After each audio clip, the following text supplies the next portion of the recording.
This is the Mooks and the Gripes podcast. Hello, everybody. This is Trevor. Happily, Paul. Paul, I'm happy you're here. Happily that you're here, and hopefully you're happily here as well. I am. I'm here too. Yeah, no, it's good morning. We started a little later, so I got, a little extra coffee time. So hopefully I won't be, full octane, but no, it's great. Very happy to be here. Oh, that's excellent. And here we are in August already. I know. It's weird to kind of feel the looming, there's after the lazy days of summer, which with kids is never all that lazy, but to start to feel the looming responsibilities, but also some fun stuff ahead. Our youngest starts school basically in 4 days. Oh wow. They start really early, and then our oldest, as I've mentioned, is going off to college like a week after that. So the household is going to look a lot different in a couple weeks for sure. Yeah, for sure. Well, that's kind of crazy. Ours are starting, I think, on the 16th is their first day of school again, which it does still feel early, but it's a little bit later than yours. Yeah, I don't know why our district starts so early, but every time they complain, I also remind them it seems like they have every other Friday off throughout the year, and they get 2 weeks for every minor holiday that comes along. So I think it's just been a realignment of the way they do things from at least when I was a kid, we would start later and end, in May, end of May, but then we would seemingly get very few days off in between. So that's how I felt too. I do remember living back east where they start quite a bit later. And, there's the Wes Anderson's Moonrise Kingdom is a summertime movie, and it feels so, the kids are out on camp, but it's the end of summer. It's the middle of September in that movie. It's almost like summer, the real end of summer and the beginning of fall. And right. I sometimes feel a little bit like, we don't get that same last push of the kind of lazy days of August. It's already fall, in a way. I know. So, yeah, I feel bad for all the kids across the country too, where they start in August and half the time the schools don't have proper air conditioning and different things like that too. Yeah. It's like, miserable. Yeah. But either way, I guess, the reality is they'll be heading back soon, much to their reluctance, I think. And maybe a little bit more reading time. We are getting into that beautiful time of reading in the year. It's almost fall reading season. We're already kind of feeling it. Like, ask my wife, what do you want to do tonight? She's like, we should just get out some blankets and, pop some popcorn and watch a really, something that we would do in the fall. It's like, it does feel like we should be doing that just because, the kids going back to school soon. But it's like 100 degrees outside. I know. No, we've been doing the same thing. We've watched a couple movies recently, and they've both been horror movies, which is usually kind of our October, obviously, thing. And so we must be a little ahead of schedule, too. Any good ones? Yeah, we watched last night. Our friend Jackie Wine had pointed out to me, I didn't realize it had been made into a movie, but the Samantha Schweblin novel Fever Dream was a movie, which I didn't know, and we watched that last night. And it's different than the book, but my wife and I both thought it did a really nice job of capturing that. The fever dream is the perfect name for it because it just makes you feel unsettled and kind of uncomfortable for the whole thing, and they did a really nice job with that. And then we actually saw a movie in the theater, which is a rare occasion for us. Last week we saw, what is it called? Talk to Me. Have you heard of that one? I've heard about it. Yeah, I've heard it's really, really good. It is really, really good. Yeah, it's an Australian film. I think it was, I know that it made its way to the Cannes Film Festival. So it's, pretty highly acclaimed. And yeah, it's really good. It starts off, I wasn't sure what to think of it for maybe the first 30 minutes. It's kind of a truth or dare kind of thing with some frat boys and teenagers where they have this kind of, I won't give too much away, but there's this kind of like statue hand thing that they do this kind of dare with, and it has all kinds of crazy effects. And so at first I wasn't sure where they were going with it, but boy, I'll tell you what, the last half of that movie is, it comes together. It's one of those, we've talked about how horror books and horror movies always have a wobble, or usually have a wobble, or fall flat on their face. And I feel like this one maintained throughout, which is kind of my criteria for a good horror movie. So yeah, I would definitely recommend it. Did your back hurt when you left the theater as it did when you watched the Blair Witch Project? No, I've never reached those heights again. That was, my wife and I were actually just talking about that after we came out of there. It was good, but it wasn't Blair Witch good. Yeah, no, All right. maybe someday I'll achieve that again, but in the meantime, this was very solid. Well, good. Well, and that's not really the traditional question that we ask, so I'll go there. Okay. But also, because of kind of an announcement that you have, this will be an exciting edition of Paul. What have you been reading? Yeah, it is kind of an exciting addition. I don't think I have mentioned yet on the podcast, but I was lucky enough to be chosen as one of the judges for the North American version of the 2023 Republic of Consciousness Prize. So I'm really thrilled about that. Some of our listeners probably remember when Lori Feathers came on to chat about book prizes. I looked it up. It was back on episode 40. Hard to believe it's already been that long. But she actually heads the North American version of that prize, as we mentioned, and she reached out, and I feel very honored and excited to join a group of judges that also includes Zoe Grahams, Amanda Cassar, and James Crossley. So a nice solid lineup of book lovers. I was reading their bios. I'm looking forward to getting to know them a little better, but they're booksellers, most of them, and they all seem to have, a soft spot for translated literature like we do. So it'll be really fun. And so, yeah, as part of that, as you know, from having done book prizes in the past, the books start trickling in, and I'm like, okay, I better get going on these. So I just finished reading one called The Ghost of You by Margarita Sauna, I think is how you say her name, Saona, translated by Luciana Eruge, and that's published by Labyrinto Press. And yeah, this is a really slim book, but boy, it really packs a punch too. It's kind of a series of fragments. I wouldn't call them short stories necessarily, but none of the pieces are longer than 5 pages. And many of them are just a couple of paragraphs, or even a few of them are just a couple of lines long. And they're all about loss and loneliness. So, I don't know if you call them poems or microfictions or short stories, but whatever you call them, they're really good. And they're short enough. I was just going to read a couple of them just to give people a quick sampling. So there's one called Disease, and it says, her problem was that for her, language was another skin. Others, even those who thought they knew what they were talking about, did not know when their words touched her in the most intimate ways, or when they were clumsy and cold. They did not know if the words aroused her senses, or if they left deep scratches on that other skin. And thus, to protect herself, she created a fine armor made of silences. So I thought that was pretty beautiful. And then there's one more that's just a teeny bit longer, and it's called The City Where You Are Not. I have returned to the city where you are not, and I don't know why the fact that you are not here surprises me. I did not expect to see you. Nonetheless, it shocks me not to find you in every corner. Let me explain. It is as if you were here, as if you were going to be here, as if it was impossible to avoid the memory of your body, to not think of the ghost of you remaining in all the spaces you used to inhabit. And only this absurd circumstance, my untimely arrival, prevents me from finding you. You are here. It is just that I cannot see you because I live in the now, and you dwell here yesterday or tomorrow. My arrival is ill-timed, and I cannot find you. I'm surprised I cannot find you. I believe I could see you catching a cab, buying some flowers, crossing the street, entering the subway, or texting while you hurry down the sidewalk. Among the millions of people who are here, and those who are gone, among the millions who will come, suddenly it is your absence that I find when I walk, out of sync, in the city where you are not. I love that.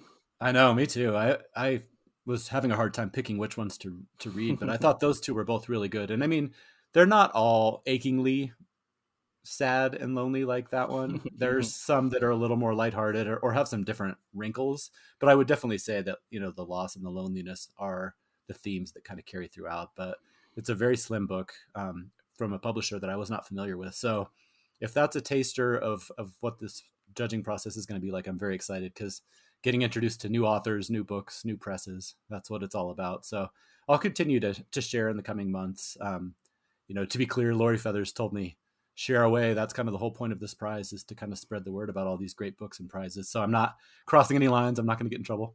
But yeah, it's going to be a lot of fun. Not for that, at least. Yeah, exactly. So, but yeah, I look forward to kind of sharing with you and our listeners some of the other books and publishers that I come across in the coming months. So yeah, that's exciting. I think that's cool. You have that opportunity to be a judge on a book prize. I know. I'm excited to hear your, not just the experience with the books, but the experience of engaging in that exercise. It's it's unique. So yeah, have fun with it. I'm excited for you. Thank you. Yeah, I know that your round of judging, what has it been, almost 5-10 years ago, made a huge Yeah. impression on you, and you were introduced to a lot of great books. And I know that Mm-hmm. it's kind of changed a lot of things about your reading life for a while. So I'm looking forward to seeing what it does Yeah. for me. Yep. Yeah. Well, maybe we'll have to compare notes afterwards. So I think so. Absolutely. Well, how about you though? What have you been reading? All right. Well, speaking of horror, I actually finished this week Stephen King's Fairy Tale that came out last year. Oh yeah. I don't know if you've looked into that one at all. I've not. Um, I'd love to hear what you thought of it though. so, as per usual, it was very easy to just keep reading and Mm-hmm. to think, oh, I want to see what's going to happen next. Even when, if I step back, I go, I know what's going to happen next. This Right. isn't unique. This isn't like he's just really good for. I don't know how he does it. The first, say, a third of the book kind of takes place in our normal world, and that's probably the part that I preferred. There's a high schooler. He's a big kid, um, and he talks about how his mom was killed. Maybe a decade beforehand, while crossing a bridge, and that his dad had become a drunk. Well, Mm-hmm. finally, after some time, his dad went to AA and has recovered, and he has kind of taken it upon himself, the kid, to he owes something in the universe, a favor. He's going to be a better person than he used to be, but also just try and find something to do that's good. And he as he's walking past one of his neighbors, kind of a reclusive older man who lives in the psycho house, up on the hill, Mm-hmm. with a big scary dog. He hears the dog barking, but not in a threatening way, but in a sad way. And he goes and finds the man has fallen, and like he broke his hip or something like that. And so he befriends this man and this dog, and I really liked that part. Mm-hmm. There's some intrigue and some mystery, because who is this man? What is he? What is his past and all of that? Well, the book becomes a portal fantasy uh, at about a third of the way, or maybe even a little more than that, through it, and it's fun. It is interesting, but it lacked a little bit of the personality, and in the end I was like, okay, it's similar to how I felt with several of the more recent Stephen King books, where I'm like, okay, Right. I fell into it again, and it's fun, and I'm glad I read it. I would never, like, I would, even now I'd say, hey, go read this book, Trevor. You'll have fun with it. But I guess sometimes I just hope it'll be another Shining or Yeah. Misery or something like that I just, among my favorites, Pet Cemetery, and that's okay Mm-hmm. that it isn't. Right. But that's the one. And to keep on my it's okay theme, I have one chapter left in the newest Alice Hoffman book, The Invisible Hour. Mm. It'll be out. So this episode comes out the first week of August, and the book comes out, I think, on the 15th, maybe the 16th, whichever one of those is a Tuesday. And I've been excited to read it. My wife is a big Alice Hoffman fan, especially for her kind of historical Jewish fiction, Mm. versus her practical magic and all of that. I think she thinks those are fine. And this one seemed to be kind of a nice mix, and maybe one that would really appeal to me, because it's a young woman who lives in a community, kind of a patriarchal, horrible community, who is saved when she reads, kind of internally, Nathaniel Hawthorne's The Scarlet Letter, Oh yeah. and falls in love with the book, falls in love in a way with the author. And lo and behold, Paul, this is not a spoiler because it's on the blurbs and stuff, but 50% of the way through the book, I mean, it's like bing, right in the middle, she gets to go back in time Oh and wow. be with Nathaniel Hawthorne. And once again, I really enjoyed the first, say, quarter of the book, and then it seemed to be speeding through things in order Mm. to get to that midpoint. And then it just started to feel really didactic. Like the themes are important, and I'm going to talk about this more in my like post that I do on it. But the themes are absolutely important, and it's one of those things where I'm like, if one person out there starts to think a little bit more critically about autonomy for females over their bodies and over their lives, then you write this book and you make it as blatant as you want to. Yeah. You have old, it's just, there's a little jarring when she goes back in time and um, one of Nathaniel Hawthorne's sisters is talking to her, and they've only met for like 2 minutes, it feels like. And yes, there's the initial skepticism, but we kind of skip over any kind of development and get to where Elizabeth Hawthorne is like, I just wish we had control over our own bodies. And I'm like, that just jarred me. I'm like, that doesn't sound real. It doesn't sound like the way she would talk about it. And so you skip some of the ability for me to come upon these issues and think about the relationship between, back in the 1840s and beyond, into the past with the witches and the things Nathaniel Hawthorne was dealing with, and the comparison with today after the overturning of Roe v. Wade and just things in general. Like, there's a lot of great stuff here, and I feel like the book has just said, I'm going to make it very blatant and didactic, and it suffers because of that for me. The things that I would really like, some development of these characters, maybe a little bit more of that. So it's maybe it's just me, maybe it's the August heat, but right. Fairy Tale and The Invisible Hour are both books I'm glad I've read and I am reading. I'm excited to go and I've got one chapter left of The Invisible Hour. Thought I might get to it before we started, but I couldn't. I'll finish it today, and I'm excited for it. I just am also a little bit disappointed because I know that she has done fantastic work, more subtle work, on similar themes, and I guess I wish this one, maybe because it's more like, I love the idea of going back in like a time travel romance between this young woman and Nathaniel Hawthorne, and I don't know why. I'm not going to get into that, but but it hasn't been all that I hoped it would be, and in fact has been a little bit of a bludgeon on things that I think are absolutely, again, important. I do hope people read the book and love it, and also capture some of those ideas and start thinking more about that, because it, one of the things about kind of being critical of a book like this is it feels like I might be, this book is too blatant. These things aren't quite as important as that. No, that's not the case at all. Yeah. They deserve a heavy hand in many ways. It's just not really what I wanted in the book. So. No, it will be interesting to see. I don't know if you've read anything, but maybe she will talk about some of that as it comes out. But you do wonder sometimes, like you said, if just the immediacy of everything that's happening right now, if there was some desperation, or maybe not desperation, but she felt the need to not be so subtle, and kind of fight. I got to get this out. Yeah, no, that's really interesting. Well, I've not read any of her books, but from everything you've told me about her, she does sound like somebody that I would be interested in exploring more with. Yeah, my wife has loved a couple of them.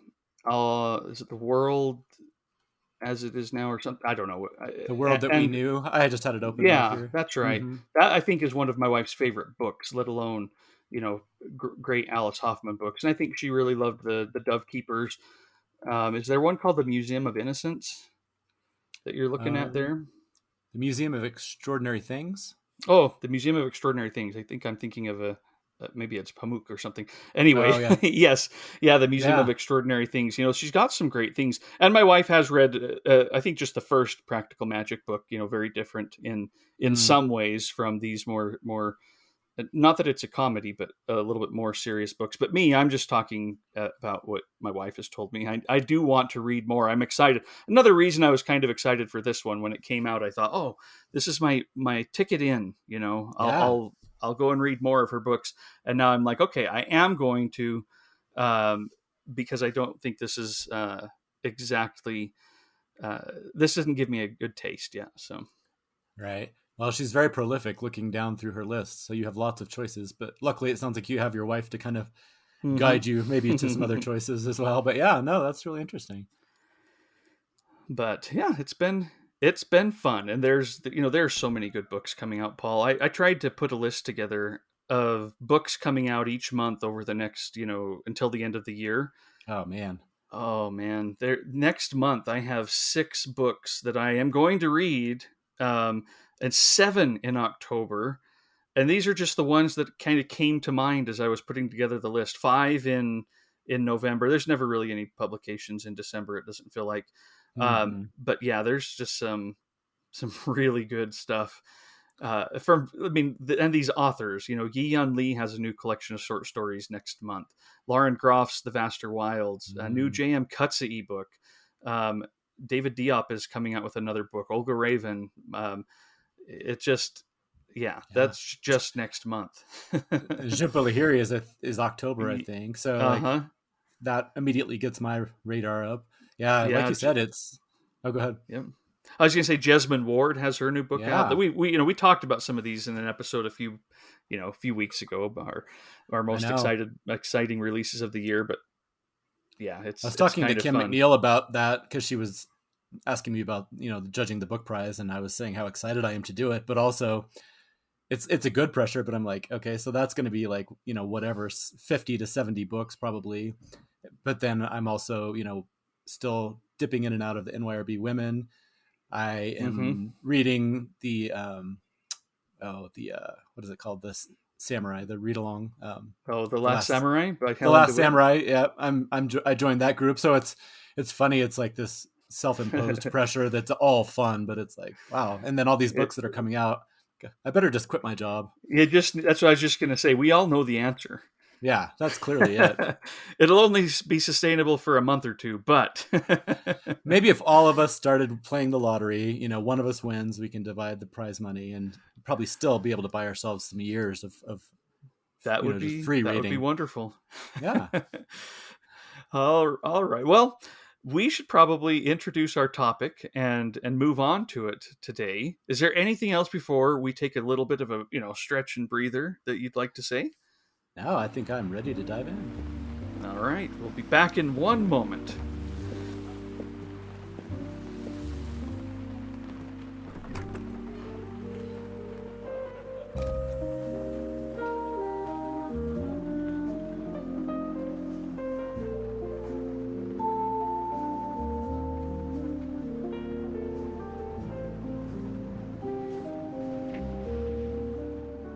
All right, Paul. I have a little bit of a story to talk about before we get into our topic, but it's related to our topic. Okay. So our topic this week are favorite books that we have forgotten. And we're going to talk about what that means to us. There's a few different approaches to that idea, that concept. But as I was going through some of my favorite books that I've forgotten, I came across, I was just going through old reading lists, some of those things, and looking at my shelves.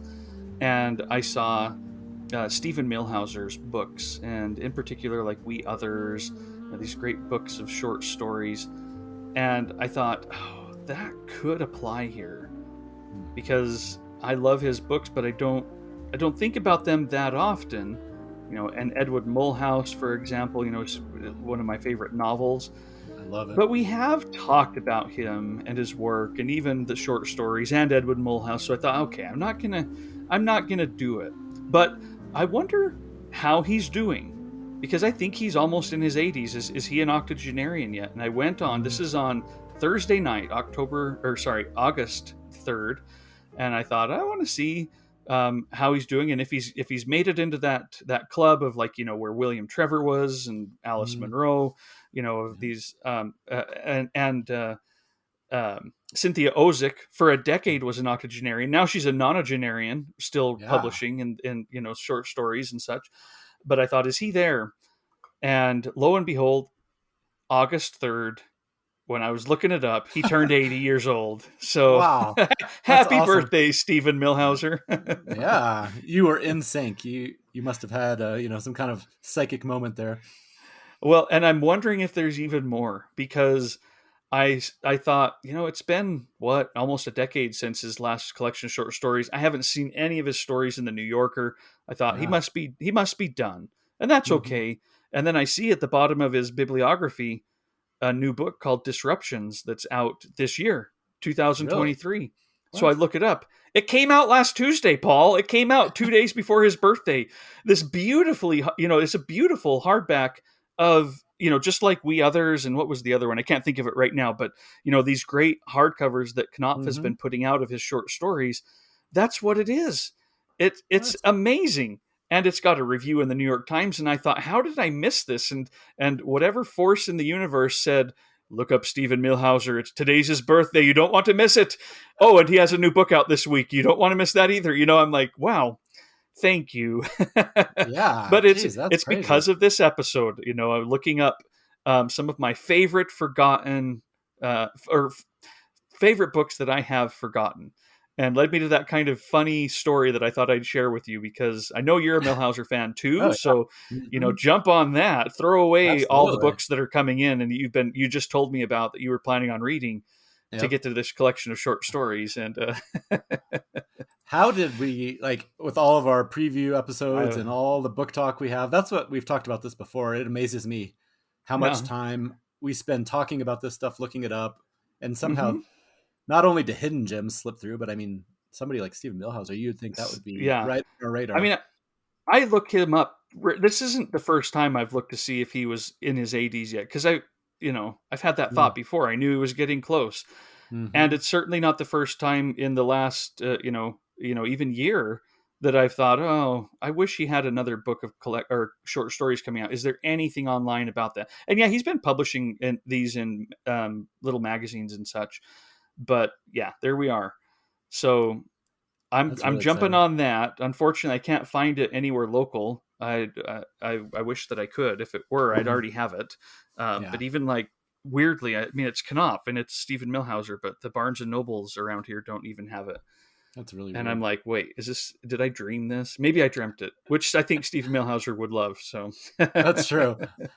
Yeah, that seems perfect if you did, but I hope you... No, I just looked it up. I can confirm, unless we're having a shared dream. Right. Probably really cool. That. Yeah, probably that. Again, perfect short story fodder. We are in a Stephen Millhauser short story right now. Yeah, that would be even better. And I guess to make it fitting, let's talk about things that we've forgotten. Let's move on to that. So... The way that I thought about this, you remember back when we did our episode on rereading, and I said, there are some of these books that I've been saying for decades are my favorite books, and they are. I'm not wrong, but I don't remember them anymore. The me who I am now doesn't really have those books in my life, other than they're my favorite books. They don't have the content anymore in my life. I've forgotten some of my favorite books, but I also thought, those are the books I always say are my favorite, and they have been that way for years. What are some books that I would also put as my favorites, but because I don't bring them up incessantly, on online or on our podcast, that I've just kind of forgotten I read, but that deserve to be in my favorite books I've ever read discussion. And I thought this will be kind of fun to delve in and think, what are some favorites that have once slipped my mind? As well as what are some, like we talked about in the rereading episode, what are some of my favorites that I need to reread because they're no longer a part of my life other than the title and maybe a little bit of my impressions. Yeah. So how did you approach this? Because we kind of talked a little bit about it, but I also thought, I want to, let's see what you, how you take it. Yeah, no, I love this topic, and I love what you just said about it. I think that was kind of one of the approaches I took. My thought was, like we just said, we spend so much time thinking about books, writing about books, talking about books, that we're exposed to thousands and thousands of books, and we read thousands and thousands of books over the course of our lifetime. And so my thought was, inevitably, no matter how much you like some of these books, just by the sheer numbers of things that come through, some of them will just fade away in your memory over the decades, over the years. And so that was kind of the main thing I was thinking about, was just volume, where it was kind of nice to go back and revisit these, because, just like happens with NYRB or any of these other publishers, just some gems get buried in the sheer number of other books that are coming out. And so it was kind of fun to go back and, what you were just saying, think about, what are some of these books that I say are my favorites that I don't really think about that much anymore? Or B, are there any ones that, I was trying to think if there was any 5-star reads that I just don't even remember reading. And I don't think that happens very often. Although looking back at my book list, I was amazed that there were some books where I'm like, geez, I don't even remember ever reading that book. And I gave it 3 or 4 stars, so it wasn't terrible. But I don't think it's 5 stars for me that just disappear out of memory, but it's more the idea of, oh man, I forgot about that. That was 2007. And, at that time I loved it and I have very fond memories of it. But if I hadn't seen it on this list, I might not have ever thought of it again. It's just amazing that a book can be that powerful and make that strong of an impression on you, but just due to time and, like we said, everything else in our lives, how it can kind of fade away. So it's been really fun to just dig through those old lists, and it makes me want to, I've talked about, I'm not as good as I used to be about keeping those lists. This has been a good spur for me to get myself, in shape here, because there's something so valuable about having those lists and just all these memories and things that come stirring up when you start reading back through it. But yeah, so anyway, it's a great idea for an episode, and I think we're gonna have a lot of fun talking about it. Did it cause any amount of crisis for you going back through these lists and seeing things that you'd kind of forgotten about? I'll give you an example while you think about it. Apparently, in the years 2014 and 2015, which I kept track of on Goodreads, something must have been going on in those years, because there were several books that if you held them out in front of my face, I would have told you, hey, I've heard about that book, but I haven't read it. When I did, and I tracked it and put, when I finished it and my star rating. And yeah, those may have been more stressful years in some ways. My kids were all pretty young, just getting established in career. Maybe that's it. But there are plenty that I read in those years that I do remember. It's not like it's a complete wash. Yeah. But for example, I read John Fosse's Alice at the Fire. Oh, really? And I remember it now. Yeah. But I just read John Fosse's book, A Shining, that Damien Cyril translated, and that's coming out from Transit here in a few months. I loved it. I thought it was my first time reading John Fosse. I thought, hey, I've been wanting to read him for a while. This will be my chance to read something short and get into it, and then maybe start the Septology or something like that. And then there's my list, Alice at the Fire. I remember reading it now. I remember where I was. I actually read it as a digital copy that they had sent to me in PDF or something like that from Dalkey back when it came out. And I did give that book 5 stars, Paul. I did have some 5-star books that I wouldn't have ever remembered that I had read it. Why didn't that spur me to keep on reading more of his books? I know I'd been collecting them, for the day I started reading them, but I was surprised. And part of this was brought to mind, and maybe this was the first intimation of, Trevor, you need to keep track of things, because your brain is a sponge, the bad way. It's porous and things slip right out of it if you squeeze it. I realized last month when we were reading for NYRB Women 23, Silvina Ocampo's Thus Were Their Faces, I knew that I had read the book, or at least perused it when it came out. But when I started reading it for the project, I thought, I guess maybe I didn't read all these stories. I thought that I did. I even thought that I did a review on it. Oh, well, maybe this is one that I just misremember that. And I'm going through the stories and think, that's a really good one. I went and read my review after I was completely done. And I'm talking about the very stories that I'm thinking this time around, that's a great story. I'm glad I read it. I didn't know my memory was that bad, but that's when I started to think, what have I forgotten? What is going on here? And what are some of my favorite books that I've forgotten? Because I think Silvina Ocampo's Thus Were Their Faces is really, really good, and lots of great stories. And I wondered too if there are other reasons. Her stories are almost like dreams. Jon Fosse's Alice at the Fire is almost like a dream. There isn't this sense of strong plot or sticking punch in the face, gut punch kind of stuff going on in these books. And I wondered if that's part of it too.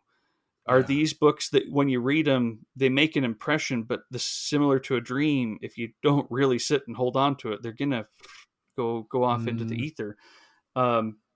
Because I really felt like there was some combination of, as I'm going through the books that I have forgotten that I read, they seemed, as I remembered them or looked into them, they seemed to be more of those ethereal, kinds of books. Whereas I still remember, some stuff that I read when I was 12 years old really well. Yeah. Because, I don't know. No, I think you're right. I think the content definitely can play a factor in that. But I mean, I will say, I don't know that I had any quite like that, but I'm still going through my list. So there's possibly some 5-star, black holes lurking out there. But there were plenty of books that I was just like either completely forgot I'd ever read it. And there were a couple where I was like, I don't even know what that book is, from not as long ago as I would like to have thought it would be. Right. But one thing that I thought about when you were talking just now is you asked me either last episode or a couple episodes ago about Edith Wharton. I believe it was The Age of Innocence. Yeah, it was The Age of Innocence. And I was like, no, I haven't read that. And then the more you started talking about it, and I was like, I did read it. I remember reading it on one of my camping trips that I've talked about in the tent. And I looked back, and that one I gave 5 stars. So it wasn't that I necessarily didn't remember. I don't know if I got it mixed up with another one but it is funny how memory works and some of these things. It's definitely exaggerates or emphasizes the need for tracking this stuff that you think in the moment, oh yeah, I'll remember that, I'll remember all these details and everything. And I'm underlining it. I'm marking it, I'll remember this in 1 year, 5 years, 10 years. And that is definitely not the case. And I can only imagine as we get older, this will probably be something that comes up more. Probably. There are times I'll take pictures of a page because I need to highlight this. But in order to remember what page it's on, I take a picture of the whole page so that I can see the page number and whatnot. And sometimes by that night when I go back and reread it, I'm like, I don't remember what I wanted to highlight here. This is all, I like it, but there's nothing here that I would highlight. Yeah. Although I still kind of like that. No, I just think it's interesting because it's, reading is so personal and so mercurial. And it is one of the things we've talked about with rereading as we go back and decide to reread some of these 5 stars that maybe we forgot.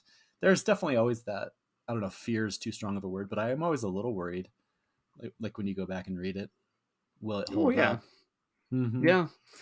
Yeah, for sure. And And maybe I even felt it. Remember when I reread The Invention of Morel earlier this year and was like, there's so much more going on there. In fact, and less of what I thought was going on there. Less of what I remember is actually at the heart of that story than what I've over years have thought was the main thing and what I loved so much about it. Still loved it and appreciated the opportunity to revisit it. But at any rate, what are some ways that you think are good ways to try to remember these things or help put these in more concrete in our brain? We'll get into some specific examples of books that are among our favorites that we had forgotten in one sense or another. But do you have any suggestions or thoughts on ways that you feel have helped you remember better than others? I really, when I'm looking through this, I'm like, there are phases of life that I just don't remember what I was reading as well as other phases. What was I doing differently? Yeah. I think everybody out there should start a podcast and talk about it every couple of weeks. No, actually, I think that's right, though. But I mean, no, yeah, as a way of remembering things better and having to discuss it keeps it in mind a little bit longer. No, absolutely. I was thinking about that. I know that, if we need an idea for our bingo card, maybe that palimpsest group that we were part of might replace, whoever's going away. But I know I talk about it a lot, but it's because it truly did have a huge impression on my reading life. And I mean, my life period in a lot of ways, just being around groups of smart people who are interested in a lot of the same things that you are, but are also interested in other things you've never even heard about. And they're kind of leading you down these paths.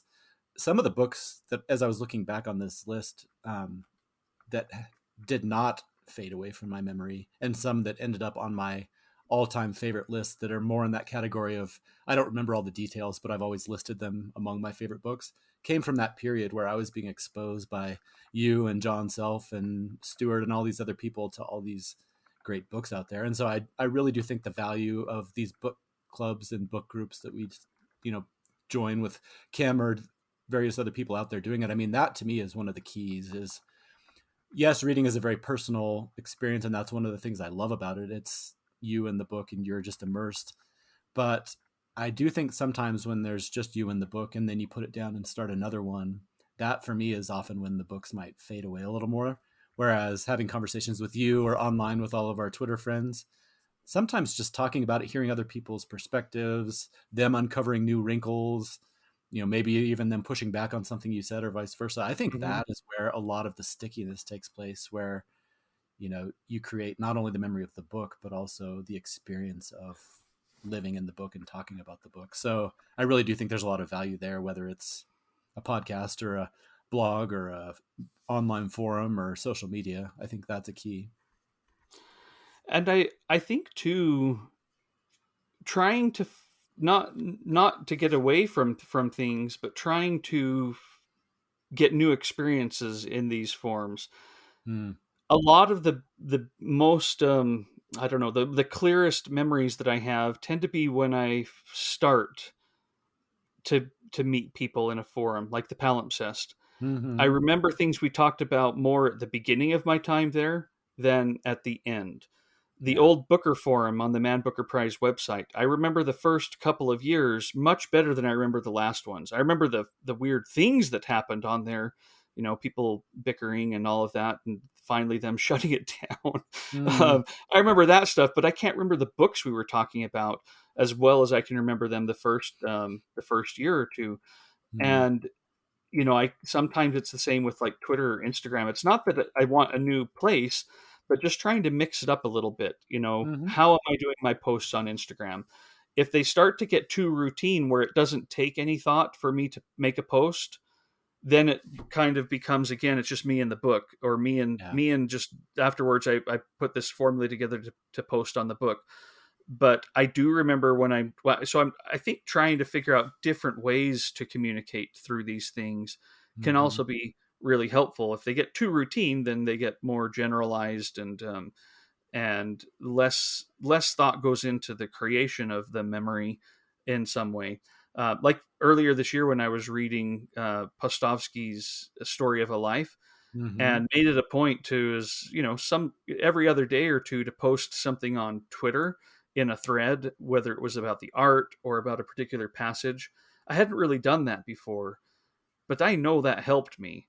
But if I Yeah. did that with every book I read this year, then I don't think it would be, then I don't think it would work anymore. Mm-hmm. To really set something into my mind, it would just be, oh, I need to put that in there. How about this one? Boom, there you go. Yeah. So, Check that off the. Yeah.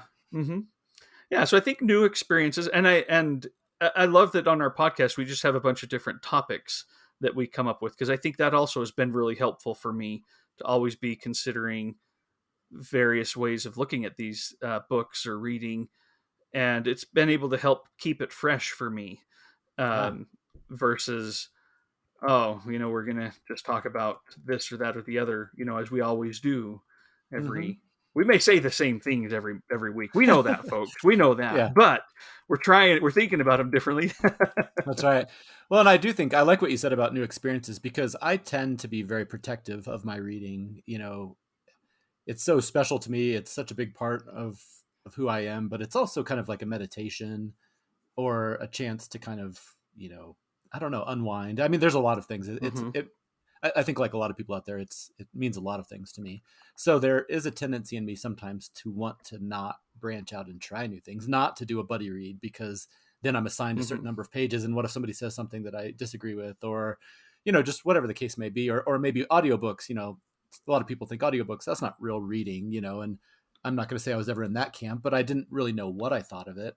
And it's turned out to be, some of the strongest impressions I've had from certain books, like I've talked about with Wolf and White Van and other ones like that, have been in the form of an audiobook originally. And so I think what you just said about keeping your mind open, trying new things, going and, that either virtually or in person, going to an author reading, and maybe you get a chance to ask a question of the author and get a whole new exposure to the way they think about their work, or hear other people's questions. I do think a lot of that is just, like I said, it's reading is personal, but it's also very communal, and there's a lot of value. There are the negatives, like you said, the Booker forum, where it can go in other directions, and that's a risk you have to take. But there's also so much value out there. And I think for me, sometimes I need to remind myself to not get too precious or too protective of my reading life, and kind of expose myself. I mean, this judging thing is a perfect example. I'll admit, at first I was a little bit like, oh, that's something like 70 books that could be considered assigned reading if I was in the wrong headspace. Mm-hmm. But I talked a little bit about it and some other people, and it was like, no, this is a really cool opportunity. And I think this is, maybe not a once in a lifetime, but maybe a once in a lifetime opportunity to just do something that I've never done before. So I think there's just that willingness to stick your neck out and try new things. And I think a lot of times those are the times in your life, like you just said, where you're trying new things, where you end up remembering a lot of the books and the conversations you've had very clearly. And there's something too about similarly setting where you read. Being like, I still remember taking a different route on my typical lunchtime walk because I wanted to keep reading Anita Brookner's Look at Me. I was like, oh, I if I take my normal route, I'm going to get back to the office, and yeah, I could keep reading, but I'd rather keep doing this. So I went a different way. And I remember an awful lot about this stuff I read that day in that book, or at least my, could be like The Invention of Morel, and it's just what I chose to get out of it. Right. Might be surprised, but nevertheless, my brain was working, and it was being kind of assisted with a new setting. I think of that when I, rearrange things here, or try to carve out those moments. Even though that's not necessary to read, as you've really done a great job of helping me realize, sometimes you just have to read a book and it creates its own space for you, versus you having to have the perfect conditions. But also being able to sit down and say, I'm gonna make this a special reading time, that can help too in a different way. So for sure. Yeah, no, I agree. Like I keep mentioning the backpacking just because it's most recent in my mind, but vacations, camping, reading with your kids, like you said, out by the campfire, in the hammock. I mean, there's a lot of ways to do it, but it's funny how it all gets tangled up. And maybe it is an impression that isn't completely accurate when you go back and reread it 10 years later, but I still think there's a lot of value. Your original version of The Invention of Morel in your head is still part of you, and it's an important, memory. And it doesn't really matter that it may not have been factually 100% correct. Because I've had that same experience with a lot of books, but I still think it shapes you, for decades. Yeah, it came from that time of sitting down and reading it, and everything that was going on. Yeah. Now, I had a very similar experience when I went back and read Hawthorne and Child by Keith Ridgway, which was one that I had read clear back that John Self had recommended, and it just blew me away. And a lot of the things that I remembered so strongly were in there, but like you said, it was maybe a page or a paragraph. And it's just so interesting when you go back and revisit some of these 5-star reads in your past that you forgot about, or maybe you don't forget the whole book. But I think that's another interesting wrinkle to this whole discussion is you may not forget the book, but you may forget parts of what the book actually is about, which is really fascinating. So we both chose 5 books, as we like to do, to try to discuss this further.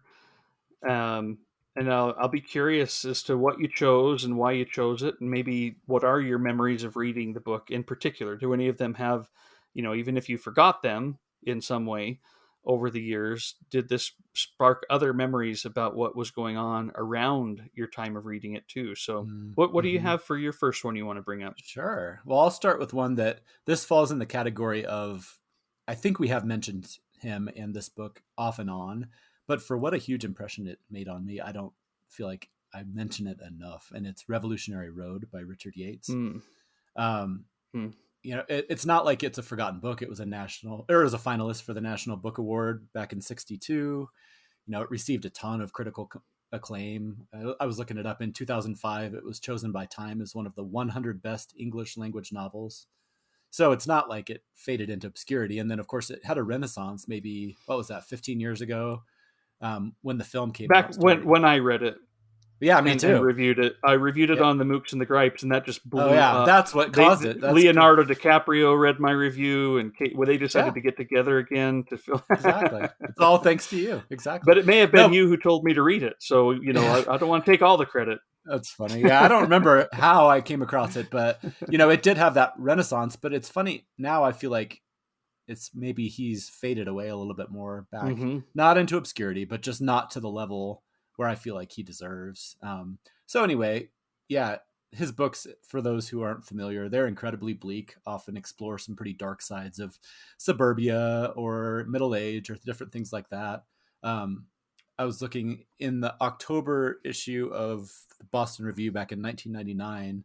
He said his central theme, he says, if my work has a theme, I suspect it is simply one that most human beings are inescapably alone, and therein lies their tragedy. So they're not feel good books, but he also, I don't know, it's just, I know you're a fan too. He's so powerful. Yeah. He's so good at getting inside of people's lives and their heads. And so anyway, the books are just amazing. And in particular, Revolutionary Road is one that every time I see it on my shelf, I'm like, oh man, that book is so good. I need to read it again. You know, I don't know if we want a little quote from it real fast, you know, maybe just to give people a taste. But so it's set in 1955. It's about a couple named Frank and April Wheeler. They're in Connecticut. They're suburbanites. They kind of view themselves as different from their neighbors, and maybe in some ways they are, but there's also, you know, if you look under the surface, there's a lot of commonality there. So just to give you a quick idea of some of the dialogue, I think this is Frank talking. He says, now you've said it, the hopeless emptiness. Hell, plenty of people are on to the emptiness part. Out where I used to work on the coast, that's all we ever talked about. We'd sit around talking about emptiness all night. Nobody ever said hopeless, though. That's where we'd chicken out. Because maybe it does take a certain amount of guts to see the emptiness, but it takes a whole hell of a lot more to see the hopelessness. And I guess when you do see the hopelessness, that's when there's nothing to do but take off, if you can. And so it's just, you know, he's really good at the dialogue of, you know, it's rough, but it's also real. So talking about the impressions that those books made on me, I don't remember specifically Revolutionary Road where I was, but I remember when our younger son, we were in the hospital and I was up at night and my wife was getting some sleep recovering and I was holding the baby and reading Easter Parade by Richard Yates. So some really uplifting, you know, your baby's just been born. You really want to read some uplifting stuff. So you turn to Richard Yates. I don't know. I also have another memory of reading Cormac McCarthy with one of our newborn babies. So maybe, I don't know what that says about me, but anyway, but yeah, just, he's a wonderful author. And I realized I read, you know, 4 or 5 of his books and loved all of them, but there's still a couple of his books that I've never actually read. So I'm thinking it might be time to kind of go through a completionist phase with him pretty soon. I like that idea. Yeah. I first read him in 2008, shortly after I started the Mooks and the Gripes, and I do remember the reason I did it. Probably you were in the same, you know, palimpsest kind of stuff, but John Self had reviewed Disturbing the Peace, and he said at the start of his review, it was, and I still remember this. I remember this review, John. Yeah. That's actually something else I could say. The blogs that I remember from when I first started. It's crazy how strong those memories are. It was with a strange and sad feeling that I realized while reading Disturbing the Peace that this was the last time I would read a work of fiction by Richard Yates anew. Methuen have now reissued all his novels in the UK, and the cupboard is bare. He'd read them all, and I hadn't read any at the time, and thought, I've heard about Revolutionary Road, I should pick it up. And so I do remember pretty well the time period of reading this, and a lot of the stuff in the book actually. And it is, but it still kind of applies because it's not one that I list when people say, hey, what's one of your favorite books or what should I read? And I don't bring it up. And I do wonder if some of it's because I'm like, I don't know if I want you to think about me while you read that book. Right. I have a good relationship with my wife, you know. Exactly. I do not. But anyway, yeah. All right. Well, the one of the first ones that I stumbled upon as I was going through this is, I don't know if it'd be like a favorite book, but it's one of my favorite reading experiences ever. And I've never reread the book, and I never bring it up anymore. It's Ray Bradbury's Dandelion Wine. Have you ever read that one? I have. I fairly recently, actually, because I kept hearing it. Yeah, it was probably like 2 or 3 years ago. Yeah, that book is so good. Just yeah, and it's almost like a summertime book of a small town summer, and it's various short stories that aren't necessarily related, but they are like taking place in various of the houses. Some of them are involving the children, some recluses. It's almost like Sherwood, Ohio, Winesburg. Winesburg, Ohio, by Sherwood Anderson's Winesburg, Ohio, in some ways. And then there are some stories that are just very mellow and summery and peaceful, and others that have a little bit of, Bradbury's sci-fi imagination. Some melancholy for sure. I just remember, I read it in college. I remember in my apartment, and I remember sitting there that night and reading the whole book and just feeling like that was time really well spent.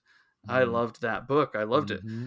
But I don't think about it very much anymore. I couldn't tell you any of the specific stories that took place in it. I remember having read it, and I remember more about my atmosphere than I do about any of the particulars. But I would say this is one of my favorite reading memories, if not one of my favorite books. But I don't know. It's certainly, I think, fit the bill for a favorite book that I've kind of forgotten about and wouldn't mind trying to remember a little bit better. Yeah. Well, I talked about playing the lottery earlier. I think now is our time. I think based between the Stephen Millhauser story that you just told me about his birthday and the new book, and then something that just happened a few minutes ago, I think you're going to be the one that's going to pick our numbers, because my next book is Winesburg, Ohio. Oh yeah. Yeah. It's a book that I don't think about very much, but it's so funny that you brought it up, because I love this book, and I don't know why I don't think about it more often. It has a lot in common, like you just said, with Dandelion Wine. It's this series of interconnected stories that all take place in this town, and there are some commonalities and some shared characters, but I think I've seen it referred to as like a story cycle rather than just a collection. But yeah, I think this is one of those books that just, when I was going through that period where I was starting to realize all the different things that literature could do, I think this one was one that really made a huge impression on me, both the way that it's formatted, but also just the characters, the look at a small town and all the different perspectives. It's often called one of the earliest works of modernist literature, and there's a lot of things going on in there that I think just kind of blew my mind at the time. So for what a huge impression it made on me at the time, and when I think back on it, how instantly I get excited, it's crazy that I don't think about this book more often and bring it up more often. I don't even remember how I came across it. I'm guessing it might have been college, but I don't know. That's the crazy thing, is like, for how big of an impression it made on me, I don't really remember how I came across it. But all I know is every time I think of it, I just, you get that surge of adrenaline of just like, oh man, I forgot how good that book was. So yeah. I don't know. Have you read that one anytime recently or a long time ago? Not too recently. I maybe I was rereading it, maybe 2014. Those years of missed time. Right. It's one of the few books that I own in a few different editions. Because I do love it so much, and I actually enjoy reading it from each of them for different purposes. I reread it. The reason I was rereading it was because of the Library of America's release of it with his other short stories. But I have a couple of other editions on my shelf just behind me. That because I love those little stories of his people with the lonely souls and all of that. So yeah, I might have to get another edition now that we're talking about it, because I love the edition I have, but it's a tiny little mass market paperback, and you mentioned the modern library. There's a nice, I like the Penguin Black Spine, the classics editions, and it's very slender. It looks great on the shelf, and it's very simple. Sherwood Anderson, Winesburg, Ohio, in like their orange print. I that's probably my favorite of them. I'm sure there are really deluxe, nice editions that I don't have, but I really like that one, and the notes and various things like that. Just I would recommend at least looking into it. I'm sure there are others that would be just as good, but yeah, for sure. It's one that deserves to be remembered and purchased again. Yeah, for sure.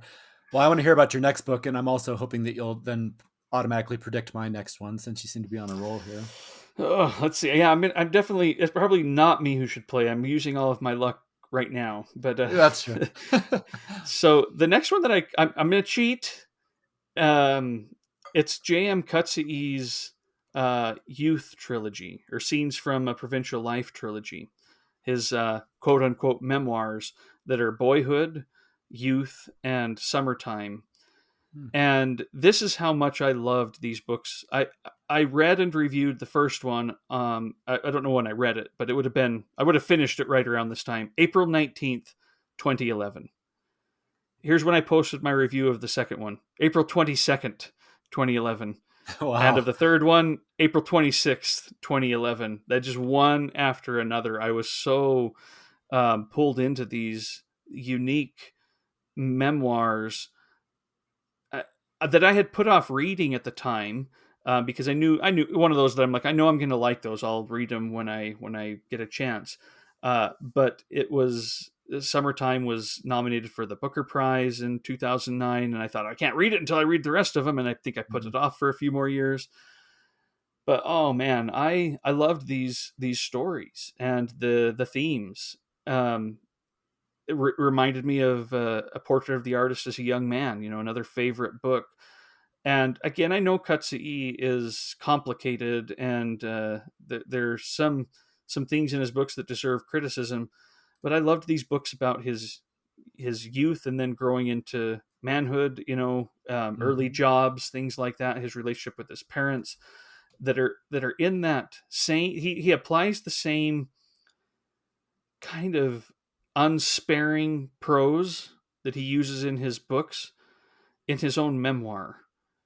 I'm just thinking of, I'll pull up this is one of the first quotes in my review of Boyhood. It says, he shares nothing with his mother. His life at school is kept a tight secret from her. She shall know nothing, he resolves, but what appears on his quarterly report, which shall be impeccable. He will always come in first in class. His conduct will always be very good, his progress excellent. As long as the report is faultless, she will have no right to ask questions. That is the contract he establishes in his mind. And it's just so, so good as he works through these issues, but applies that very critical, unsparing eye to, I'm not going to say his own life. I don't, these are memoirs, but I have no idea how closely they track his life, and I don't really care about it for that purpose. But I loved this trilogy, and I don't know if I have ever said, "Oh, it's one of my favorite books," or anything like that. And I don't think about it. I didn't forget that I had read it, fortunately. But these are three books that I love that I don't think about very often anymore. I would say those are favorites that whenever someone asks what are your favorite books, they do not come to mind. Probably even if someone says, what are some of your favorite authors? Oh, Coetzee, I love reading his books, and I don't think of these three wonderful, probably my favorite things he's written books. It's kind of crazy to me. What's my problem? I don't know, but I think we both have similar problems. Yeah, that's really cool. I have not read any of those. I do have Summertime of those. That's the only one I own, but it sounds like I need to get the others. He's an author that I've loved everything that I've read by him, but this is another theme with me throughout as I'm looking at these books that I'm going to be talking about today, and just in general, is how often I love some of these books, but that doesn't necessarily prompt me to go in and read the rest of their books, which is really, I don't know if that's that whole thing of trying to save them and savor them and spread them out, but this is proving that can backfire, because you read, this book and somebody you love like Richard Yates, and I plan on, kind of parceling them out over the years, and then all of a sudden I realize I haven't read any of his books in like 10 years. So yeah, that's interesting. I'll have to check those out. I've read Disgrace and Slow Man. Those are the two of his that I've read so far. And then I know I own at least 2 or 3 other ones. Yeah,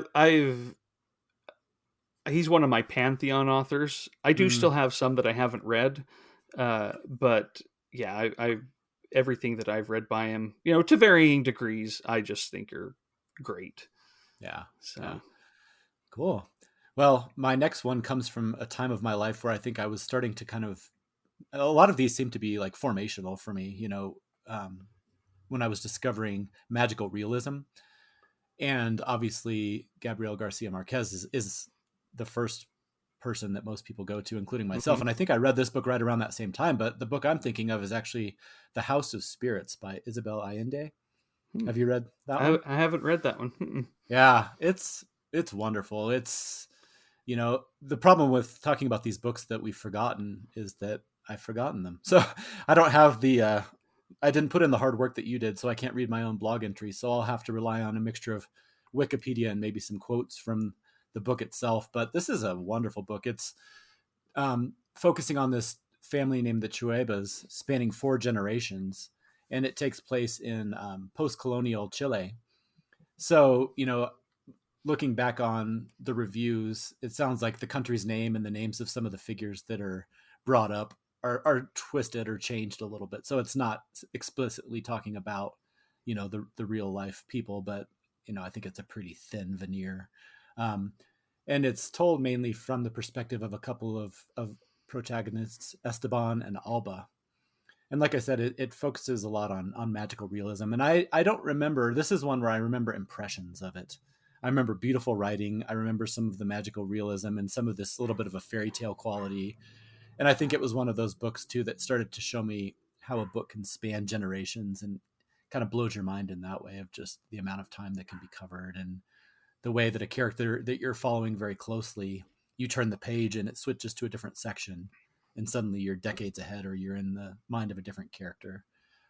So again, I'll resort to reading a little passage that will probably do a better job of giving an impression than I will. It says, "I write," she wrote, "that memory is fragile and the space of a single life is brief, passing so quickly that we never get a chance to see the relationship between events. We cannot gauge the consequences of our acts, and we believe in the fiction of past, present, and future. But it may also be true that everything happens simultaneously. And now I seek my hatred and I cannot seem to find it. I feel its flame going out as I come to understand its existence. It would be difficult for me to avenge all those who should be avenged, because my revenge would be just another part of the same inexorable right. I have to break that terrible chain. I want to think that my task is life, and that my mission is not to prolong hatred, but simply fill these pages." So that might give you an impression of, she's just an absolutely wonderful writer. But like I said, it talks about a lot of those things of generations, the way that things are passed on, but also just, you know, that idea of trying to deal with the inheritance of, you know, memory and the things that your family passes along, but also forge your own way. All of that with the magical realism lens. There's some things that happen in this book that would definitely feel at home in a Marquez novel, for example. So yeah, that's nice. One, like I said, it's hard to talk about some of these because I don't remember a lot of the details. But I part of the purpose of the episode. Exactly. But it's one that every time I think about that book, same thing. It's like, I need to go back and reread that. And I remember I had a coworker who I worked with right around when the boys were born, and Isabel Allende was her favorite novelist. And so every time she came out with a new novel, she would immediately pick it up. And I remember having a lot of conversations about her and her work. But the same thing, I don't think I've ever read another book by her other than this one. So it's just crazy. I don't know what that is about me. Sounds like something I need to explore a little bit. You got all these other favorite authors you got to keep on fitting into the schedule, you know? That's the thing. Plus all these debut novelists and everything else. Have you read anything by her? I'm assuming if you haven't read that one, maybe you haven't read any of her other ones, but I don't know if that's true. I don't think that I have. She certainly is someone that I knew about. And I remember in college, a lot of friends picking up her books and reading them, but I never did. Yeah. Well, if you ever decide or I forgot. Yeah, that's right. You've actually read all of them, Trevor. Probably. Probably. No. All right. Well, my next one, I'm wondering if you've read. I think it did come up some in discussion on Palimpsest back in the day, and it's Larry Watson's Montana 1948. I have read that one, and I actually thought about that because, it could probably apply to me for this episode. Well, I do know that I considered it a favorite when I read it, but again, not something that I bring up very often. And I'll just, for listeners who haven't read it, it's a book about a middle-aged man thinking back on his childhood, because when he was a kid, he has a few, this kind of fits for this episode too. He has a few very particular memories, and he has no idea how they fit together. the images, I guess I should say, more than any kind. Well, let's just put it his way. From the summer of my 12th year, I carry a series of images more vivid and lasting than any others of my boyhood, and indelible beyond all attempts the years make to erase or fade them. It doesn't really know how they go together, but they are a Sioux woman lying in fever on a bed in his house, and then another one, his father kneeling on the kitchen floor in front of his mother, begging her to help him, and then the third one, his mother loading a shotgun that she intended to fire. And he doesn't really know what it was, but they changed his life. And here he's kind of thinking back. He says, I find history endlessly amusing, knowing as I do that the record of any human community might omit stories of sexual abuse, murder, suicide. Who knows? Perhaps any region's most dramatic, most sensational stories were not played out in the public view, but were confined to small, private places, a doctor's office, say, a white-framed house on a quiet street. And this is a great book, great story, great exploration of memory and of how these things can play out quietly. It actually spurred me, but I didn't remember this, but looking at my post on it, when I read this book, my parents had just barely, like within a week of me finishing this book, moved away from my childhood town. Not far away, but moved away from my childhood house. This is the town not only that I grew up in, but that they grew up in, and that their parents grew up in. So it's kind of like, oh wow, you guys are, kind of moving away from something that we've, a town we lived in for generations. And I asked them, not necessarily looking for scandal, but realizing I was young and ignorant and self-absorbed, and probably didn't ever know about some of the things that may have rocked our town when I was growing up, or that I would have known about later on, or maybe not. These things tend to be very quiet. But I did wonder, what haunted the people that I knew as I grew up, but I was too, blind to pay any attention or see it. And I wrote, let's see, for better or for worse, my parents have been unable to supply me with much information. There wasn't apparently kind of a boring town. And I'm sure some of my childhood impressions of tranquility were true. But also, I expect that some of it's just that we're very good at keeping to ourselves our troubles. And I feel that way even more now that I'm an adult and I do, see what people are going through. I'm like, yeah, this is... It's silly to think that this isn't how it always is. And in quiet towns, your neighbors' lives, and how much, how important it is to be kind and caring and good, because you just don't know and couldn't know what people are going through. And I think this book was one of the times when I really thought about that.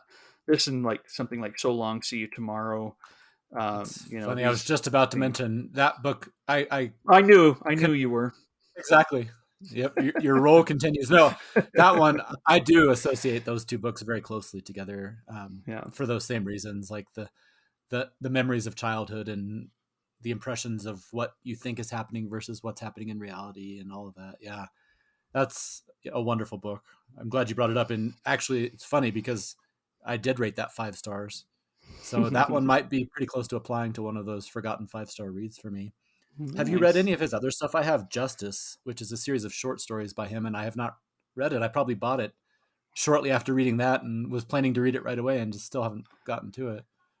I haven't, and I think part of the reason is something that you've brought up before. I loved Montana 1948 so much that until someone tells me these other things are worth it, I'm just going to assume that this is the thing Pinnacle. He's written that I need to read, and that I don't want to in any way tarnish it, which is silly. But also I genuinely think that's part of my thought process when I see his other books, to think, well, no one's shouting into the rooftops about those. But to be fair, no one's doing that about Montana 1948 either. So it's true. Well, if anybody out there has read any of his stuff and has any thoughts, let us know. But otherwise, I may have to take the plunge and try Justice one of these days and report back. Cool. Well, my next one, I keep saying this, but I don't know how much I'm going to be able to say about it, because for how strong of an impression it made on me at the time, I don't have very strong memories of the details. But it's Tobacco Road by Urson Caldwell. I've Have never you read read that. that one? Are you familiar? Yeah. I mean, again, I think it was probably from that same time frame. I think it was somebody on Palimpsest who recommended it to me. It's a 1932 novel, and it is all about this very dysfunctional family of sharecroppers. So it takes place in the U.S. during the Great Depression, and it's in Georgia actually that it takes place. And I remember that the characters themselves are not good people necessarily, but they're just wonderful characters. It's got some pretty dark comedy in it, but it also has a lot of earnestness and a lot of, they're striving under very difficult circumstances to make the best of their lives, but by no means are they, aspirational characters. I mean, they're damaged people. They, do lots of things that are not stuff that anybody would want to say is something to strive for. But in some ways, I think that's why it made such a strong impression on me. I don't necessarily love those the black and white novels, and this has a lot of gray areas. Um, I guess apparently it was adapted as a 1941 film by John Ford, but Hmm. according to the reviews I read, they said it played mainly for laughs. It was Hmm. went for kind of the funny stuff, which there is funny stuff in this novel, but according to this, it removed a lot of the darker plot elements or changed them. So to me, that would not be, the good place to start. I would dive right in here. So there's a little bit here about the main character that I think gives a good impression of kind of the tone of this book. It says, "It was still not too late to begin, but Jeter did not have a mule, and he did not have the credit to purchase seed cotton and guano at the stores. Up until this year, he had lived in the hope that something would happen at the last moment to provide a mule and credit, but now it seemed to him that there was no use hoping for anything anymore.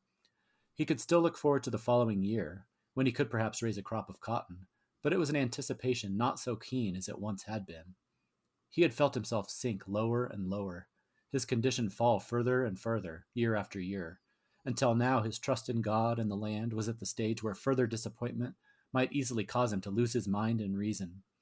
He still could not understand why he had nothing, and would never have anything, and there was no one who knew and who could tell him. It was the unsolved mystery of his life." So it's just, it's really good. It's just that whole, so many people during that time, it's that blend of hope and excitement for what you think the world is going to be, and these sharecroppers and all these people, kind of like the Grapes of Wrath, where they're going off and there's all these rumors they're chasing about just right over the next hill, that's going to change our entire fortune. And it just keeps not happening. And so it's sad and it's bleak, but I do remember there's a lot of some black humor and some funny stuff that takes place between the different family members and their neighbors to kind of keep things going as well. So again, it's one of those books. I found it in a used bookstore. I remember at the time that I first read it, I got it from the library based on somebody's recommendation and loved it, but I never did own it. And then a couple of years ago, I just stumbled on it in a used bookstore and snatched it up right away. And that was kind of what prompted me to remember it in the first place, which is crazy for how much I loved it. So might be time to revisit that one of these days pretty soon. Nice. Yeah, Yeah. not one that I know. I'm glad you introduced it because don't know anything about that one, really. I think I've heard the title, but it may just be because I've looked at lists of John Ford movies, Right. But that sounds really good. Yeah. And it's another one of those that, for how little most people have probably heard of it, and I hadn't heard about it, it has been highly acclaimed. It's Modern Library had it ranked on 100 best English language novels of the 20th century, for example. I mean, so it's not like, again, going back to our point of some of these books aren't necessarily hidden gems. I mean, they've been acclaimed, but they still somehow managed to sneak beneath the waves. Yeah, my next one is definitely not a hidden gem, and it's one that I remember, but I, again, don't think about it too often. And before I tell you the title, I'll just tell you, I must have had a theme as I was putting together my list for this episode. Dandelion Wine, the Cutsees Youth Trilogy, Montana 1948, all these kind of childhood, waking up, trying to figure the world out. And my fourth one on my list is Annie Dillard's An American Childhood, which is like all of these things explicitly explored of, being able to wake up and to see the world around you versus just, be a part, go through it. I love this book, but I don't think about it. I don't think I've recommended it to anybody since I read it. Wow. Um, Even though,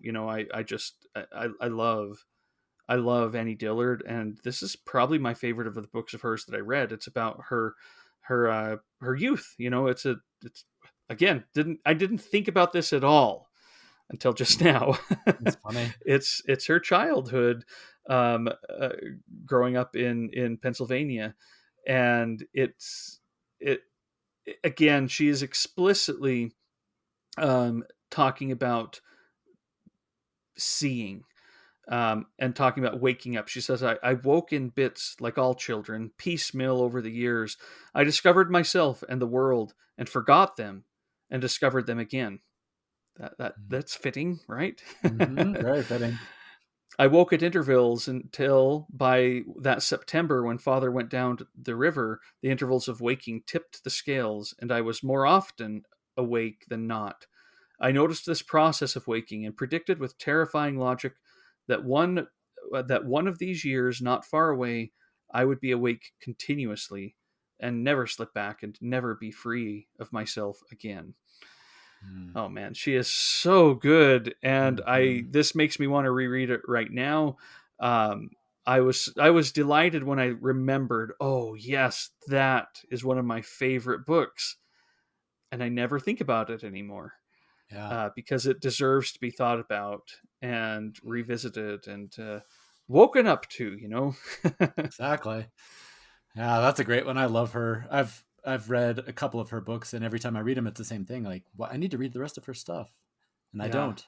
So that's a good one. I have What? not read that one. Oh, then yes, jump on it. And there's Mm, just a really pretty edition, that I have. I don't know if it's still the current edition, but I love the colors. I mean, it's just, again, it's one of my favorite books that I own. mm, I feel like if I mhm. were running around, I'd want to pick it up and bring it out of the house. Make sure that it was a Yeah. book that survived if I needed to grab a few, Mm, because it just, I don't know, it means something. I am mm, wondering as I sit here, and I'm not going to come to any kind of conclusion, but again, these are books that made an impression on me at a younger age, that I've kind of forgotten about, and that have to do with memory and working through those memories. And I'm wondering how much of that was at play when I was putting this list together, or if that's just mm. just the way it is. I mean, these are some of my favorite themes anyway. Some of the things I have affinities to anyway. Yeah. Um, but it is interesting. Oh, It that might is be more interesting. that it might be more that I just, I love these, like a lot of my favorite books that I do think about, that if we had here are our top 10 books, would probably Hmm. be similar to these. Fit that So that's, category. Yeah. yeah. Well, that's really interesting, though. Like, yeah, who knows, chicken or the egg, but it's really cool. Um, well, my last one, I don't know if you've read this one or not, but speaking of themes, I'm just going to go ahead and put it out there. I can thank John Self for this one too. We talked about blogs and the way that we get exposed to books. And back, 15 years ago, your blog and John Self's blog, Asylum, were two of my go to sources for where I was discovering all these books. And so I apologize for repeating myself so often, but it really was when I think back to some of those times in my life where I was, just getting exposed to all these great new forms of literature. It was, people like you and John who were writing about them. And his blog Asylum, for those of you who don't know, I mean, before he was the world famous reviewer that he is these days, he had this wonderful blog and he would just put out these wonderful reviews of all these books, exposed me to so many great books. And the one I'm talking Hmm. about right now is Colony by Hugo Wilkin. Hmm. Do you remember that one? Did you read that one? Hmm. Yeah. Yep. Yep. It's This was a book that, I mean, I don't know. I don't think it made much of an impression. And in fact, his review basically starts out saying that. He says Hugo Wilkins' second novel was published in the UK straight into paperback in 2007. Saddled by a hopeless cover, lost in the sea of novels published each year, it sank, so far as I can tell, without a trace, or almost without a trace. And then he says, I caught mention of it on Steve Mitchellmore's blog. And then he says, so I picked up a copy about 18 months ago and left it to language, that hopeless cover. It took a couple of days of playing hotels without the distraction of other books to make me read it at last, and I was amazed. And so, yeah, like you said, it's a hideous cover. And I mean, even the book itself is not, you were just talking about a book as a physical object that you would grab if there was a fire. This is not one of those. I remember even when I got it in the mail, I was so excited because John had recommended it. And I think I ordered it from the UK, and I got it and I was like, huh, this is what all the fuss is about. Cause it's not, it's just not a good looking book. That's all there is to say. But I guess, delving into what it's about, you see a lot of mentions of Papillon. Yes. Then Heart of Darkness comes up. Yeah. John Self says he would add Damon Galgut to the mix of similarities. And I think all those are true. But basically, the idea behind this book is it's set in 1928, and there's this guy named Sabir who's described as a petty criminal, a drifter, but he's also a veteran. He's on a prison ship that's bound for this penal colony in the French tropics. And soon after his arrival, he's shipped off to work in this camp that's deep in the jungle. But from there, it just turns into this kind of, adventure story. There's some mystery.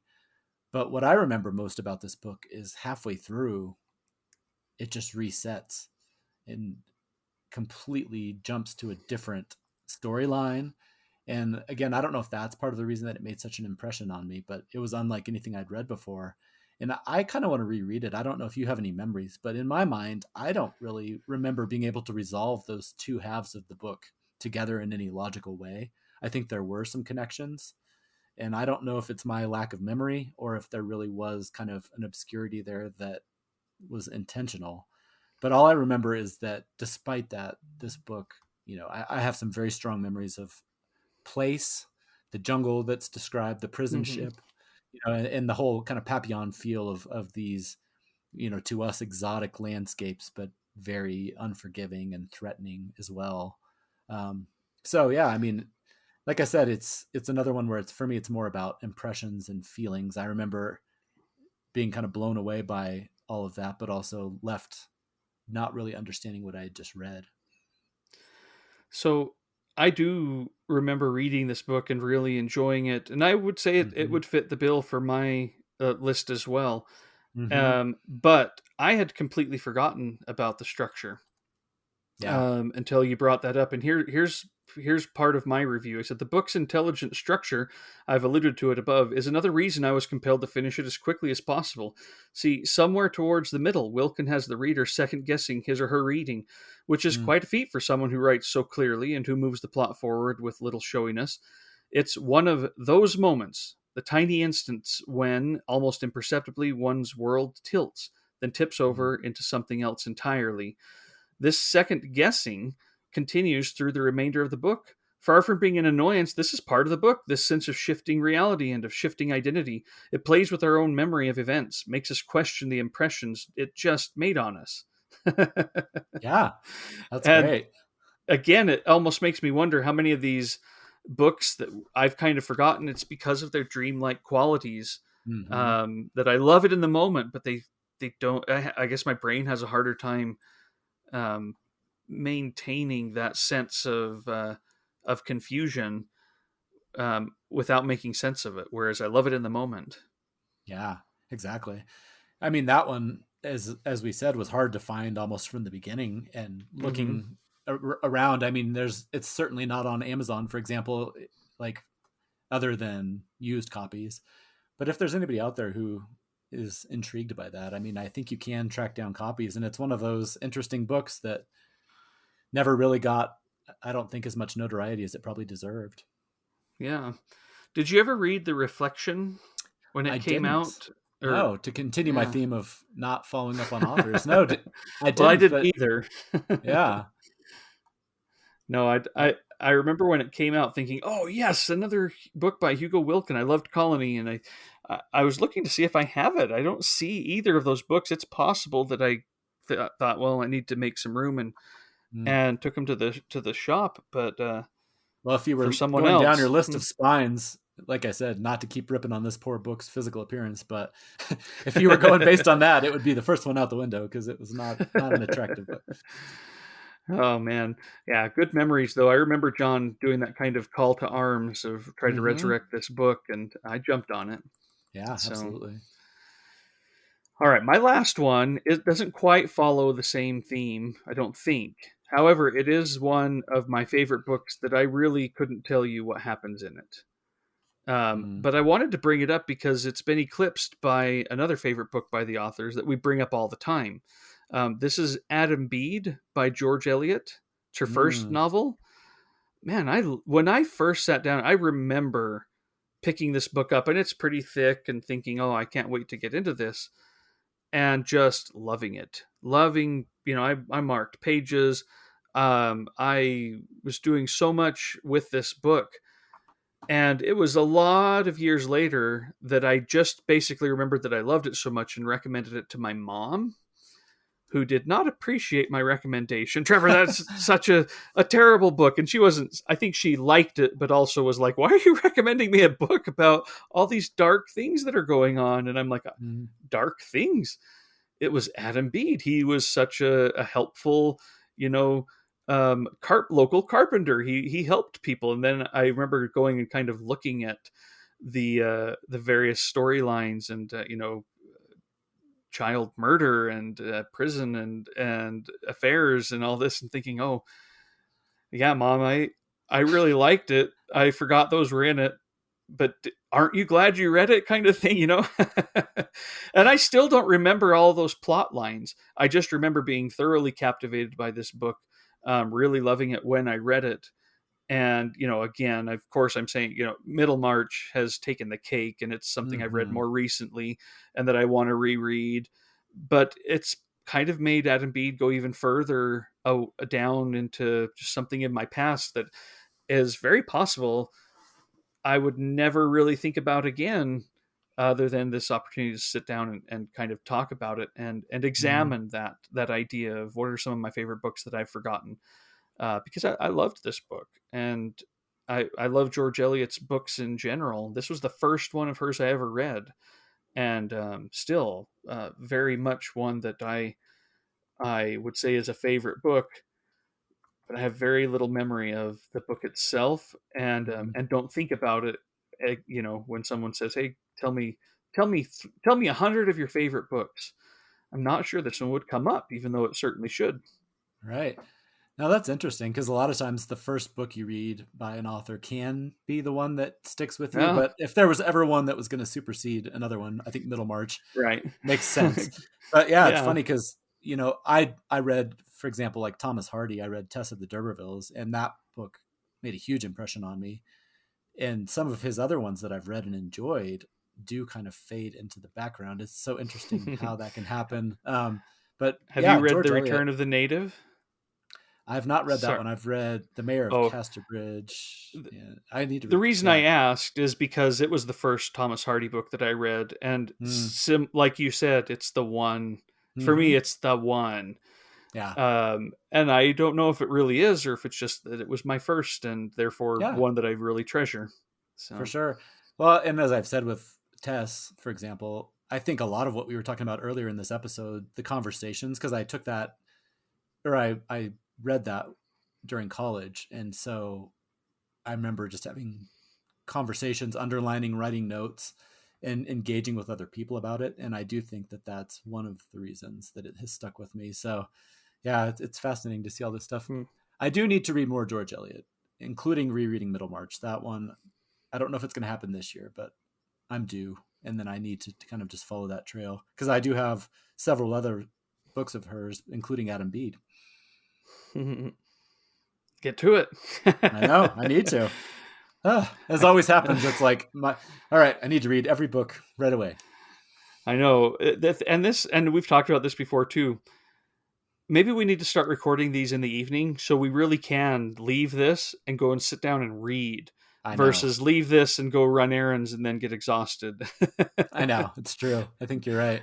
And lose some of not lose the enthusiasm, but genuinely lose some of the ability to act on the enthusiasm. Exactly. Well, maybe some of our listeners out there will have a chance whenever they're listening to immediately go and pick up either one of these books or something that's prompted by this that they want to dive right into. Yeah, exactly. I will bring up one last thing, if you're okay with it. It's somewhat related, kind of not.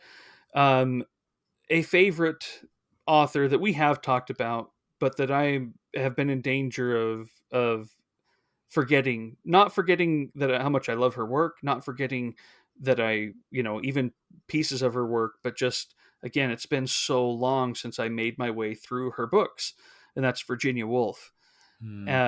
I love her books, and I love her diaries. And Granta recently published her 5-volume, diaries that were originally published in the 90s. And that when I first went to grad school, and we got these new privileges at the university library to check out books for kind of as long as you wanted, I checked out the 5. That was the first place that I went. I still remember early September going into that library. I remember the lighting, or at least my brain has made it this way, and going and I could probably walk right to this place, unless the library's changed a ton. And grabbing those 5 books and walking straight to the checkout and going and starting on them. I love those diaries so much. And I got the ones from Granta, and I've decided to do a reread of her works and short stories and novels while I'm working through the journals in order. This is going to take me forever. Yeah. This is not something that I've decided I need to schedule and sit down and make sure I'm reading every day from something. But I have loved having that kind of thought back in my mind, and just getting back and bringing some of this old forgotten favorite back into my present life. Here's me 20 some odd years later, and how much they mean to me still, but in a new way. And so it's just been really, really, really, really, really, really fun. That's awesome. She has what a great project. She has such a great body of work, and her life is so fascinating, and her insights are so fascinating. I mean, it's one of these authors that, I know she was a real person, but in many ways her life has come to be representative and it's almost its own work of art, worth exploring and trying to understand all of its nuances and complexities. And so I am loving that project, and just wanted to let people know, in case someone's interested in doing something similar. The Granta books are wonderful. Yeah, such a great publication. I have a birthday coming up and Christmas, so those might have to go on my list, because I saw you posting, and they're absolutely gorgeous. I know that you influenced at least a couple of our friends out there to take the plunge. So yeah, a good influence. Yeah, very good. Yeah. No, I mean, they and that's how I was. It was like Father's Day, birthday, and I see those books, and I'm like, oh, here you go. You don't have to think anymore. Yep. Search no further. Love it. Well, yeah, you'll have to keep us updated on that project, but that sounds absolutely wonderful. Yeah, and listeners, if along these lines, did any books come to mind to you today, or if not, are you willing to go and search for a few old favorites that you've forgotten about? And we'd love to hear about them, and share some of those thoughts on future episodes. So please share away. Yeah, absolutely. All right. Well, thanks, Paul. It's always nice. It's been a few weeks is all from our last episode, but it always is refreshing, and for some reason feels like it was longer ago that we sat down and recorded our episode on the Dry Heart. It does. I don't know why. If only our lives were a little less busy, we could do it once a week. Maybe someday. Someday we'll maybe be able to do something like that, and read enough that it would be worth it, because we'd have these new things to say and talk about. For sure. So, all right. Well, thanks everybody. Hope you're having a lovely end of the summer. Happy August. We will be back toward the end of the month. Thanks, everybody. Thank you for listening to this episode of the Mooks and the Gripes podcast. You can follow the Mooks and the Gripes and get show notes and book and film reviews at mooksandgripes.com. On Twitter, you can find Trevor at Mooks and Paul at BiblioPaul. You can also get information about future shows on our Patreon. If you'd like to donate to the show, anything and everything, even $1 a month, helps and is deeply appreciated. You can become a patron at patreon.com/mooks. Until next time.